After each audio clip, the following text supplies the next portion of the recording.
మనలను బలపరిచి ప్రభు మాట్లాడును గాక.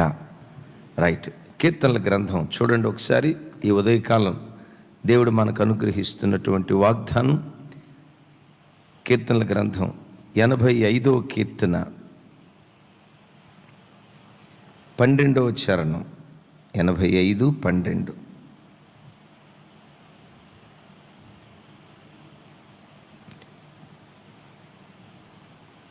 నాతో కలిసి అందరూ చెప్పండి. యెహోవా ఉత్తమమైన దానిని అనుగ్రహించును.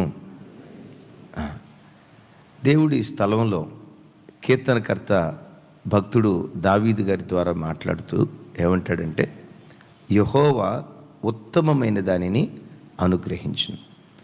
మనం ప్రార్థన చేసినప్పుడు దేవుడు మనకు అనుగ్రహించేవి ఏది ఉత్తమమైనదో ఆ ఉత్తమమైన దాన్ని మనకు అనుగ్రహిస్తాడు. Good, better, best.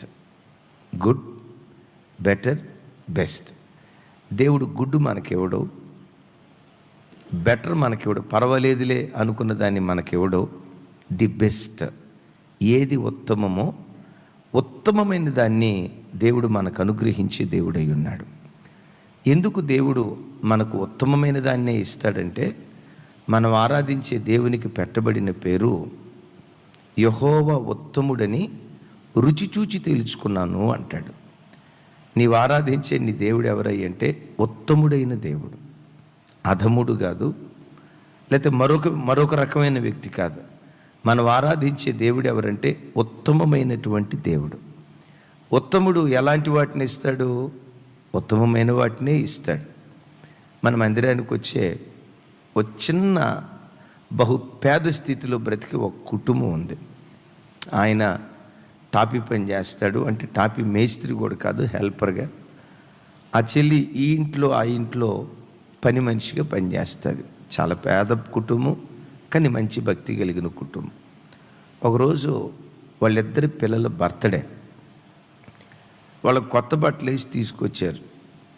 ఆ బట్టలు ఎంత చక్కగా ఉన్నాయంటే నేను అనుకుంటా ధనవంతులు కూడా వాళ్ళ పిల్లలకు అలాంటి బట్టలు కొనిపెట్టరేమో అనిపించింది. ఆ పేద స్థితిలో ఎంత చక్కటి బట్టలు వేసుకొని, అన్నా మా పిల్లలకి ప్రార్థన చేయండి అన్నారు. నాకు అప్పుడు అర్థమైంది ఏంటంటే, ఒక కన్న తండ్రి తన పిల్లలకి ఏదైనా ఇచ్చేటప్పుడు తన దగ్గరున్న వాటిలో, తనకు కలిగిన వాటిలో ఉత్తమమైన దాన్ని అనుగ్రహిస్తాడు. ఏ తండ్రి అయినా తన పిల్లలకు చిరిగిపోయిన వాటిని ఇస్తాడా? విరిగిపోయిన వాటిని ఇస్తాడా? పగిలిపోయిన వాటిని ఇస్తాడా? చెప్పండి. నాణ్యత లేని వాటిని ఇస్తాడా? నో.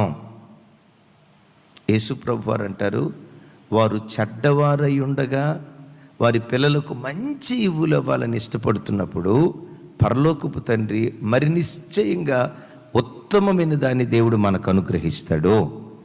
ఈరోజు వాక్యం వింటున్న బిడ్డలారా, నువ్వు దేని కొరకు వెతుకుతున్నావో నాకు తెలియదు. ఓ మంచి గృహం కొరకు నువ్వు వెతుకుతున్నావేమో, ఓ మంచి ఉద్యోగం కొరకు నువ్వు వెతుకుతున్నావేమో, చక్కటి వ్యాపారంలో నేను స్థిరపడాలి అని చక్కటి వ్యాపారం కొరకు వెతుకుతున్నావేమో. వెతికి వెతికి వెతికి వెతికి విసిగిపోయి, నేను ఎంత వెతికినా ఇంతేలే, నాకు దొరకదులే, నాలాంటి వాడు బ్రతికి ఇంతేలే అని ఒకవేళ కృంగిన మనస్సుతో ఈ ఉదయం ఈ వాక్యం వింటూ ఉంటే నీకు ఒక శుభవార్త. నీవు ఆరాధించే దేవుడు ఈ దినమే కాదు, రాబోయే భవిష్యత్ కాలంలో కూడా ఉత్తమమైన దాన్ని దేవుడు మనకు అనుగ్రహించబోతున్నాడు. ఒక భక్తుడు, దేవుడు మన ప్రార్థనలకు కానీ మనం అడిగిన వాటికి కానీ 3 రకాలుగా ఆన్సర్ చేస్తాడట. చెప్పండి, ఎన్ని రకాలుగా? పెద్దగా ఎన్ని రకాలుగా? 3 రకాలుగా మన ప్రార్థనలకు దేవుడు పెద్దగా చూపించుతాడు. 3 రకాలుగా దేవుడు ఆన్సర్ చేస్తాడట. నాతో కలిసి మాట చెప్పండి. God answers in 3 ways. ఎన్ని మార్గాల గుండా దేవుడు సమాధానం ఇస్తాడట? 3 మార్గాల గుండా. చక్కటి మాట చూడండి. మొట్టమొదట, he says yes and give you what you want. నువ్వు ప్రార్థన చేసినప్పుడు లేదు అనకుండా, కాదు అనకుండా, నువ్వు ప్రార్థన చేసిన వెంటనే ఎస్ అని చెప్పి నీవేదడిగావో దాన్ని నీకు ఇస్తాడంట. ప్రార్థన చేసినప్పుడు వెంటనే ఎస్ అని నీవేదడిగావో దాన్ని ఇస్తాడంట.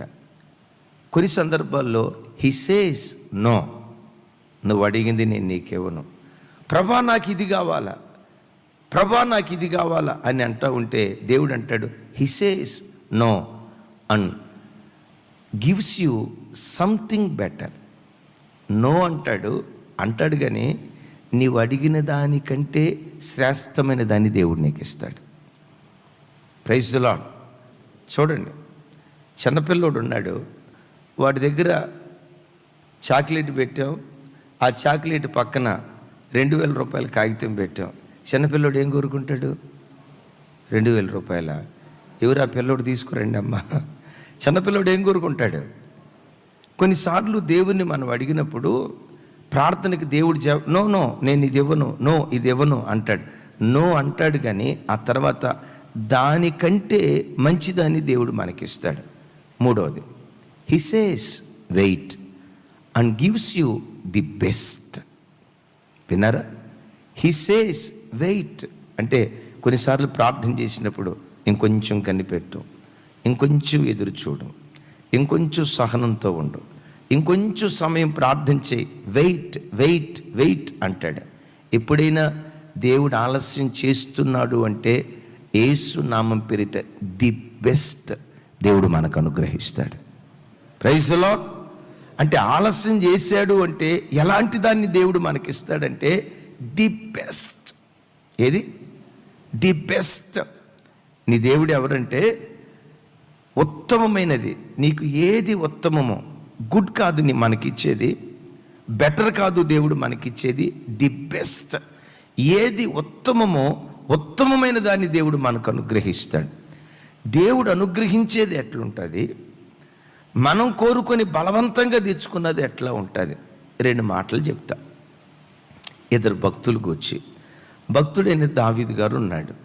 ఒకరోజు సౌలు దావీదుని ఎట్లాగైనా ట్రాప్లో వేయాలని చెప్పి తన కూతుర్నిచ్చి వివాహం చేస్తాను అన్నాడు. ఏమన్నాడు? తన కూతుర్నిచ్చి వివాహం చేస్తాను అన్నాడు. ఎందుకంటే కూతుర్నిచ్చి దావీదుని ఎట్లాగైనా ట్రాప్ చేసి దావీదును పట్టుకోవాలి అని సౌలు అనుకున్నాడు. కొన్నిసార్లు చూడండి, కొంతమందికి పెళ్ళి బహు ఆశీర్వాదంగా ఉంటుంది, కొంతమందికి పెళ్ళిలాగే ఉంటుంది. పెళ్ళి అనే మాటకు ఒక నిర్వచనం చెప్తా. మన పల్లెటూళ్ళల్లో చిన్నప్పుడు తండ్రి ఆ రాత్రి బాగా కొట్టాడు అనుకోండి కొడుకుని, ఇంటి పక్క వాళ్ళు తెల్లారిన తర్వాత అంటారు, ఎరా రాత్రి పెళ్ళయిందంటగా. అంటే పెళ్ళి అంటే అర్థం ఏంటి? విపరీతంగా కొట్టడం, పెళ్ళయిందంట కదా అంటారు. అట్లాగే దావీదు బ్రతుకులో మేకాల్ని ఇచ్చి దావీదు పెళ్లి చేద్దాం అనుకున్నాడు. ఎవరు? సౌలు. దావీదు ఏమన్నా తక్కువ తిన్నాడా? బైబిల్లో రాయబడిన మాట, రాజునకు అల్లుడు కావాలనే కోరిక కలిగిన వాడై. చెప్పండి, రాజునకు, పెద్దగా, రాజునకు అల్లుడు కావాలననే కోరిక కలిగిన వాడై. అంటే దావీదు ఏం అడుగుతున్నాడు?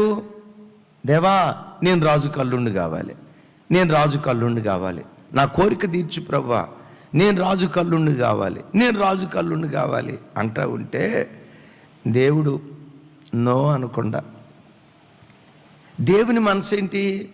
రాజుకు అల్లుడు కావాలని కాదు. దావీదు అంటాడు, దేవా నేను రాజుకు అల్లుండి కావాలి అంటే దేవుడు అంటాడు, వరి పిచ్చోడా, నిన్నే రాజుగా చేయాలనుకుంటున్నాను రా. ఆమెం చెప్పండి, విన్నారా? నిన్నే రాజుగా చేయాలనుకుంటున్నాను రా. సపరేట్గా నువ్వు వెళ్ళి నేను రాజు కల్లుండవుతా, రాజు కల్లుండవుతా, ఆస్థానాన్ని ఎందుకు కోరుకుంటున్నావు? నీ మీద నాకున్న ప్రణాళిక ఏంటంటే రాజుకు అల్లుడుగా మావ ఇంట్లో ఊడిక చేయటం కాదు. నీ మీద నాకున్న ప్రణాళిక దేశానికే నేను నిన్ను రాజుగా చేయాలనుకుంటున్నాను. అయితే దావీదు, దేవా నేను రాజు కల్లుండి కావాలి, నేను రాజు కల్లుండి కావాలి. కొన్నిసార్లు దేవునికి ఇష్టం లేనివి మనం అడిగినా దేవుడు కాదు అనకుండా ఓకే పో అంటాడు. చూడండి, లోతును అదిగో ఆ పర్వత ప్రాంతానికి వెళ్ళని అన్నాడు. లోతు ఏమన్నాడు? అంత దూరం నడవలేండి ప్రభువా, దగ్గరలో చిన్న సోయర్ ఉంది కదా, సోయర్కి వెళ్తాను అన్నాడు. మనోడు సోయి లేకుండా అయిపోయాడు ఆడికి వెళ్ళిన తర్వాత. అంటే కొన్నిసార్లు దేవునికి అయిష్టమైనవి మనం కోరుకున్నా లేదు కాదు అనకుండా ఓకే అంటాడు కొన్నిసార్లు. అయితే నేనంట, ఎప్పుడు నీ జీవితంలో నీవు కోరుకున్నది నీకు దొరికిన దానికంటే దేవుడు ఇష్టపడింది నీకు దొరకటం నీ తరతరాలకు దీవెన కారణంగా దేవుడు మారుస్తాడు. ఎలాగైనా రాజు కల్లుండు కావాలని సౌలు ఏం చేశాడో తెలుసా? 100 మంది ఫిలిష్తీయులను చంపి ఆ 100 మంది ఫిలిష్తీయుల ముంజోళ్ళు కోసుకొని తీసుకురా అన్నాడు. రాజుకు అల్లుడు కావాలన్న ఆ భయంకరమైన ఆలోచనతో రక్తపాతాన్ని చిందించి, బాధాకరమైన సంగతి ఏంటో తెలుసా? 100 మందిని అడిగితే దావీదు 200 మందిని చంపాడు. ఎంతమందినమ్మా? అంటే తన పెళ్లి కోసం ఎంతమందిని చంపాడు చెప్పండి? తన పెళ్లి అంటే రాజు కల్లుడు కావాలనే కోరికతో 200 మందిని చంపి వాళ్ళ ప్రాణాన్ని పొట్టన పెట్టుకుని 200 మందిని చంపి వారి ముందోళ్లను కోసి రాజు దగ్గర కానుగ్గా ఇచ్చాడు. మేకాలతో పెళ్ళయింది, కానీ ఆ తర్వాత జరిగింది దావీదు బ్రతుకు అరణ్య పాలైపోయింది. ఆకాశమందలి దేవుడు అంటాడు, దావీదా వెయిట్, దావీదా వెయిట్. నీవు అడిగినట్లుగా రాజు కల్లుండి చేయాలనేది కదా నా కోరిక. నీ మీద నాకున్న ఉద్దేశం నిన్నే ఈ దేశానికి రాజుగా నిలవబెట్టాలని. Praise the lord. నేనంట, ఎప్పుడైనా నువ్వు వెతుకుతుంది నీకు దొరకనప్పుడు దేవుడు అంటాడు, వెయిట్, కొంతకాలం ఆగు, కొంతకాలం ఆగు, కొంతకాలం ఆగు.